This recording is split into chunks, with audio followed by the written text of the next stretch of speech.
Hey everybody, it's me, Keri. I'm in the Paste Studio today with Aisling B. Hello, America. Welcome to our And the studio. world. Thank you so much. I can't believe it. All of my show reels you got in the post, which was delightful. It was totally worth the shipping price. Yeah, it really. To have them here. I just needed you to have all of my work in the background. That's the only thing I requested before this interview. Yes, we always do what we can to make you feel comfortable. Thank you. Thank you. And later we'll get out all the different projectors. Yeah, so we can watch them all. I just want you to watch all of my work. Is that egotistical? I hope not, because that's what we're doing this evening. I totally have time. Great. Totally. I'll just work that in. Tell your children they can take a holiday from being your children for a while, because mummy's got work to do. Well, I could have them clean the house while I do the work of watching your work. Yeah, exactly. They got to do something, earn their keep. Mm-hmm. In many countries, they'd be working away by now. That is true. Jobs. What age are they? Your kids? So I got one in 10th grade. They both had first day of school yesterday. Grade? 10th grade is 14, 15. Oh, yeah. Yeah, and then 7th grade. And 7th grade must be like 11? 12. 12. Mm-hmm. Okay, that's the thing with the grading system. We never totally know what that means when someone goes, 7th grade. We don't do the same schooling What system. do you do? We just don't go to school.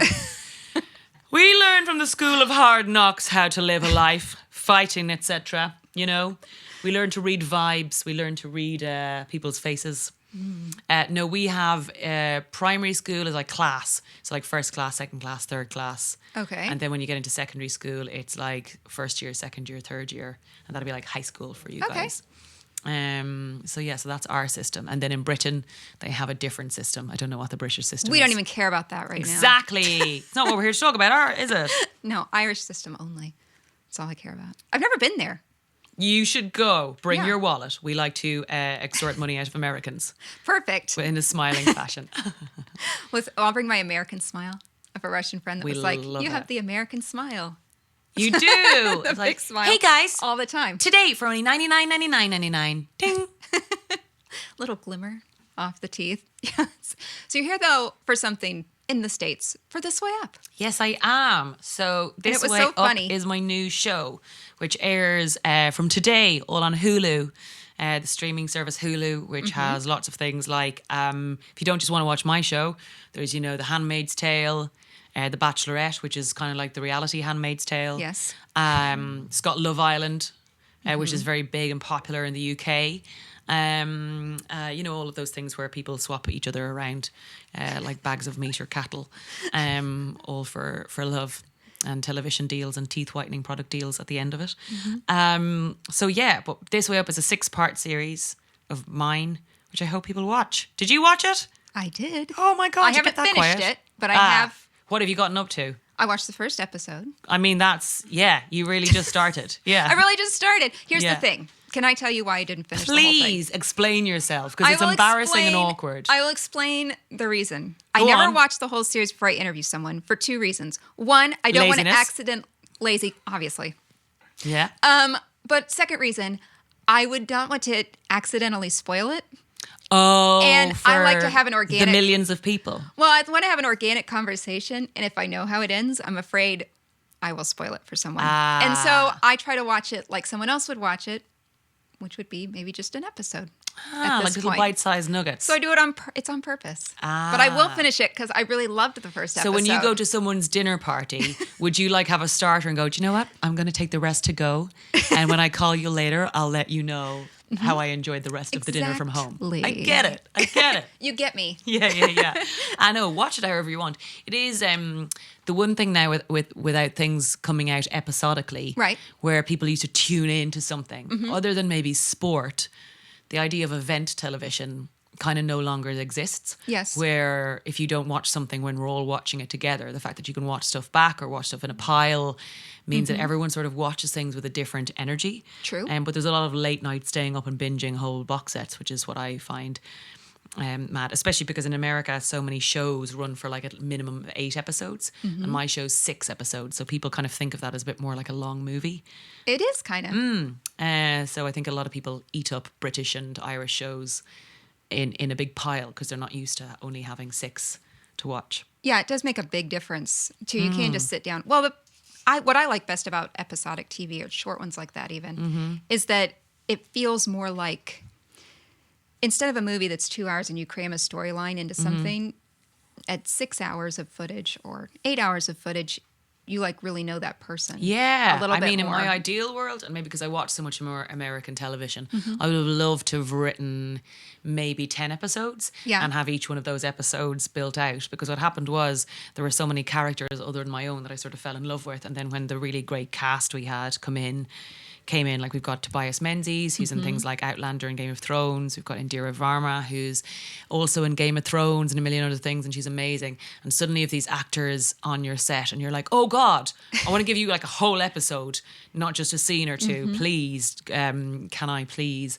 get you in and make a whole little movie for you? So yeah, that was a hard thing. I'm going to sneeze live on air. Is that all right? Well, yes, of Here we course go. it is. Wait, now it might be gone. No, I'm sorry. Okay, Couldn't. I didn't want to take it away. That's how you know this is live, guys. They'd edit out that sort of thing if this was Letterman. They would. Yeah. We're not going to do that. Here's another thing that happens. I say Letterman, but I know people say Letterman. Yes, In the UK, they do that a lot, like postman, fireman. true. Yeah. But we just, I put the man but you into say it. it man, Letterman. Letterman. David Letterman. You know, like to harp back to why he got his name, which is that Right. he used to deliver letters. They're like, oh, there's Letterman. It's more telling. Yeah, it's his like weird superhero power. That's not great. It's just he's great with letters. You know, I do know. Letterman. And then it'd be a better way to say it. Mm-hmm. He should have done that. Well, maybe, I think he has a Netflix show. Maybe He should does have it a Netflix announced show. that way. Mm-hmm. Yeah. That'd be great. One thing I wondered while I watched your show was, how do you actually feel about tracking devices? Was that your annoyance or someone else's? I think it's just another way we have to communicate with people who because it's funny because it is a tracking device. When you were like tracking device, I was like, I don't understand. Oh, what you sorry. mean. The app that follows you. Well, yeah, because Like the it's- way you describe it is a tracking device. That's how I think of it. The way I'd think of it would maybe be like checking where your person is. So it is funny but it is a tracking device. You're so right. It is. I don't know. This is like the find my phone or find your friend's phone, so you know where like people in Right. your life are. It's interesting, especially for close people. But I don't know how to. Yeah, I suppose myself and my sister always clock in where we each other are. My real sister, I remember when I was in America, or in LA, we both loved this store called Reformation. Oh, yeah. And we both just love it. And she sent me a text going, "Hey, just see you're in Reformation. What are you buying?" And I was like, "How the hell does she know I was in here?" And it's just because she'd been looking at Find My iPhone and saw I was like on Melrose Avenue in Reformation. She's like, "What are you buying?" And I was like, "Ugh." So for us, it's fine. We're the only two people on it. Okay. We track each other. But like, how would you feel about it for your kids? I don't have a tracking on their phones. The high schooler has a phone. I don't have tracking on it. I've considered it. And I'm not saying I never would do it, but I think it's just part of me just wants to be like a little bit old school, like Yeah. a little trust, a little... Just keep them on a physical leash. Right. I mean, obviously I'm going to check in. Yeah. Keep them in the house in a box. That's old school, you know? But you do like think like, I don't know, but I wanted my parents to know every single place I went in high school. Listen, there is actually a Black Mirror about that as well, isn't it? Yeah. There's, you know, that one, the Black Mirror about like seeing everything from what your child is seeing, and then Yeah. they start to grow up. And I think we were saying even earlier how like all of this is so nice because it's stored, all of the tapes and things are stored, and they have people's individual handwriting on it, and no one thing is really the same. Whereas now everything can be categorized, and it's just we just don't know where it's going to lead yet. It's so odd. Yeah, some privacy is kind of nice. So I have chosen not to do it, but I have friends that use the tracking device. My Yeah. husband and I don't use the tracking device. No.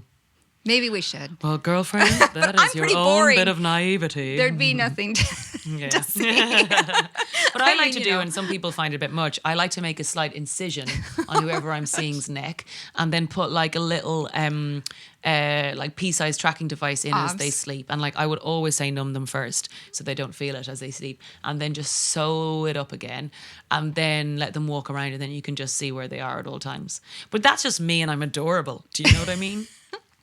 Totally. Who doesn't want to have somebody cut them when they Yeah. first meet? Exactly. Like, Makes are you perfect in sense. or are you out? As I say to people I see. Yeah. Make a decision now. Mm-hmm. So, did your sister live near you? Does my sister live Well, near I'm me? just Oh, saying, in like, London. well, Okay, because look, the sisters is the big thing in the show too. Yeah, that's like one of the biggest, I suppose, romances or relationship of the show is sisters, so siblings and family. So that's kind of where the show started out, wanting to kind of show that. And as a difference to being like a pair of buddies, there's a way you can be mean and talk to your family that you would never do if they were just your friends. You can really tell a family member to like fuck off. And on the page, a lot of people are like, oh, that seems a bit harsh. And you're like, no, families speak to each other like that. And they still love each other. It's not a sign that you don't love each other. It's just so much familiarity in a family. You probably see it with your two sons. Yeah, and I have one speak sister. to each other. Oh, really? Do you have a sister? So as I was watching it, that's why I asked about your own sister. Yeah. It's like, I found that very relatable Yeah. in ways. And that relationship is very different than one with a partner or a kid. Totally. And I think totally the specificity of doing your own version, even if it's not the exact same situation that happens in your family, right, the more specific you get, the more people can connect to it, which is an odd thing you find when you're writing or even when I'm doing stand-up, that I find the more specific I am about a detail about something, the more it connects to someone else, which is an odd thing. You can feel it and you can see when people go, yeah, that's kind of me, except I do this. But it's better than something super generic, because sometimes I think that's what people think, oh, that's super generic, but something even more pointed. You're right. You totally can relate to it. Relate to more people, yeah. Yeah, because sisters can be great. They can be annoying. What? News just in. Absolute scandal. But I think that's what I liked about it, was that I felt like, oh yeah, my sister and I would totally have each other's back and also be thoroughly annoyed at the same time. Oh my God. Like, I would kill for my sister. I would die for my sister. But sometimes like I wouldn't give her another slice of toast. Right. If I wanted the toast. Like if she's like, I'm hungry, can I have a bite of that toast? I'd be like, no, but I would die for you. But you can't have a bite of my toast. Get your own. Yeah. What was it like working with Sharon? Because she's... Sharon, yeah. Well, Sharon and I are a bit more too. like sisters. Are you? Yeah, we've been working together for about 9 years. Oh, wow. So it's been a long old relationship. So you've written together before? We've written to this show I wrote myself, and she's in it, but she's produced it with her production company, Merman. We wrote a film together. We wrote another TV show together that got turned down by Channel 4. Shame on them. I know, shame on them, but we just sold it to HBO Max, so the pilot's getting made over here, and Jessica Roth is starring in it. So that gets made in October over here. So nothing ever goes away. But then we also wrote, I played her sister in another TV series that she wrote with Holly Walsh. And then that got made into a pilot. Then a year later got made into a series. And then that got cancelled. So, ups and downs of this industry. It's all been a very quick 9 years to just get something together. So I think we were always looking for like a vehicle that we could do something together. But then I think in terms of the universe, this is the one that stuck because this is the one that fits us the most. And I'm not sure if you've seen Catastrophe, which is her show with Rob Delaney. But the big thing for me as a writer was trying to find a character for her that wasn't her in Catastrophe. So it was something different. And I suppose in Catastrophe, her character is, and she would say this herself, quite a self-centered kind of colder character. Yes. And in this, I wanted, I suppose, write the bits of Sharon that I also love, which is a hugely maternalistic person. So yeah, that's what I wanted to sort of explore with her character in this and lean into that a bit more. So yeah, she's just brilliant though, and she's got such a good eye for colour and visuals and set and stuff like that. She's got a really artsy eye, so she would love this, for example. She'd lose her mind. She's also really into cool music and stuff. She's cool, where I'm a bit like, I moved to England to go to drama school, and Sharon moved over as a punk graphic designer who lived in a squat, and I'm like, oh, well, I moved into kind of the posh area of London, and I was like, hello, welcome to England. So we had a very different experience of moving over. But yeah. It's interesting that you would write her maternal in that show. When the other show, she is a mom. Yeah. And it's not what you might call maternal. what is that? It's really eye-opening when you say that, because she does seem very maternal to you in the new show. In Catastrophe, she's got kids, but she's not maybe she wouldn't strike me as a carer. No, she's like not into it almost. In this, she is a carer. And that's the bit of it I wanted to... I totally see it. Write her in, yeah. Yeah, that's awesome. Stand-up comedy. How much do you bring with that to the writing? To the writing of my show? Yeah, like when you write a show, are you thinking about, do bits ever influence go into the show. it. Yeah. It's funny because when you want to tell stories, you might have an idea for something, but sometimes something is better to show it than to talk about it. And then sometimes things are better when you just talk about it than if you show it. And on certain subjects I'd want to discuss, it would be easier to show a subject matter with 3 actors speaking it out. Right. And then other times the telling of a story is funnier than actually showing it. So there are certain things that I would go, oh, that doesn't work for stand-up. People don't like that. So that'll go in the show in some way, or there'll be some little thread in there that'll be easier when you show it. But yeah, there'll definitely be the odd joke or bit. I can't think offhand now what bits are in the show, because also when you work hard to like put 6 episodes together, you thread it together to the hope that you would never have a big bit that goes clang. That sounds like a stand-up bit. Yeah. So you work really hard to almost forget that you've kind of sewn it in. But it's a definite. What's interesting about stand-up is you have a very real, live way of gauging what works. So when you're talking about things to an audience and you're thinking about it that day, you can do it on stage that night and get a rough feeling for how a subject goes down, or what people are ready to talk about, where the joke lies. Whereas with this, it's just coming out, say, today in America. Right. It came out 2 weeks ago in the UK. I wrote the show a year ago. It took us a year to kind of make, edit, publicize, and now here we are. And that's a long time to wait to see if people like it or not. You're like, oh, thank God people do. But it's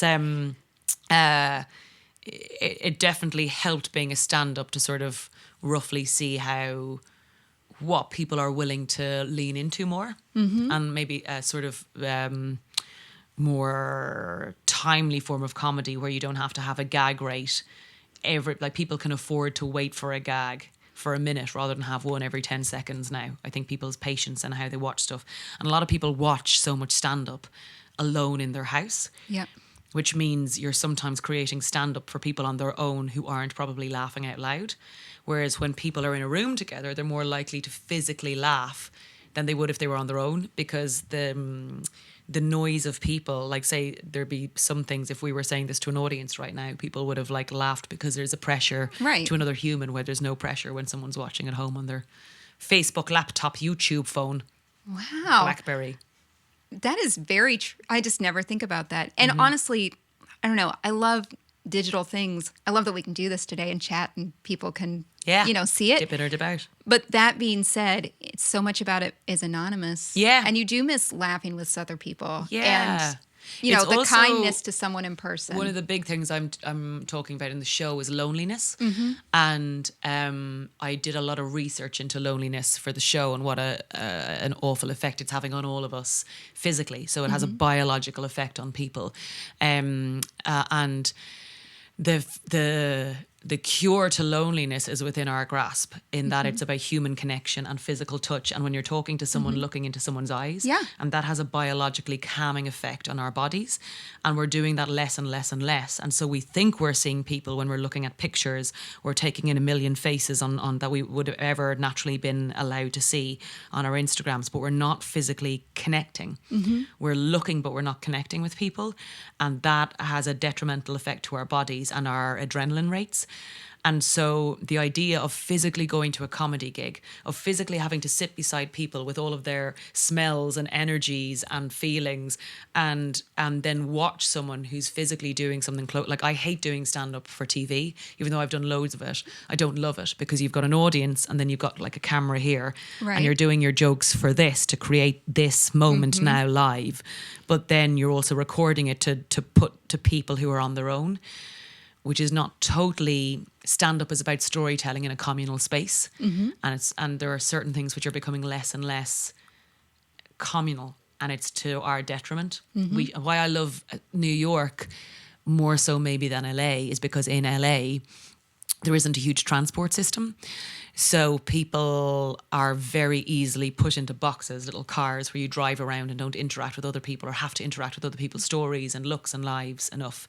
And we should be forced to be around each other. And that's why I love New York. It is quicker, no matter how much money you have to hop on a subway. Yep. And I like that we're forced to be together more, because even now I can curate my Instagram or my Twitter to show only the news and the views I want to see and hear. Right. And their algorithms will help me do that. So I get more and more given what I think might be a lot of people's opinions, but really it's only one. It's yours. Yeah. Yeah, it's really only your opinion magnified. And I feel like I don't know that's doing me any good. And the more and more I have to listen to other people's opinions, the better it is.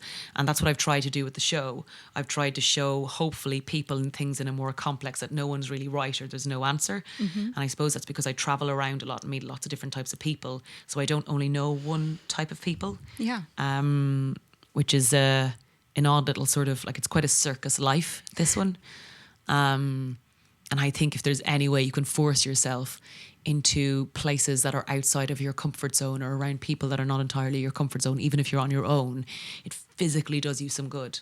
In the same way that they say, like, exercise. I've yet to feel a physically great feeling from exercises. I'm like, I need a nap. Same here. Yeah, just nap now. But getting out and about, they even say, you guys don't have them as much here, but in the UK they now have, instead of people at tills, lots more self-service, like robots and just scanning. And they're saying for, like, elderly people, going out to stores every day is a point of human connection for elderly people. And now that's been taken away. So the one point of the day that you would have connected with another human, or a lot of people who live or work on their own, is gone. And we're slowly removing connection points.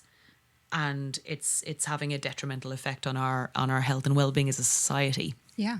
So maybe people should watch your show with a friend. Please watch it with a friend. But if you don't have any friends, watch it and let me be your friend, and get in touch on Twitter, and I'll come to your house. I'll come to your house, guys. There you go. Thanks for stopping here today. No, I'm really glad I got to it. end on a really eerie note of me going, I'll come to your house. I'm going to come to your house, guys. She's totally kidding. Thank you. Thank you so much. Yeah.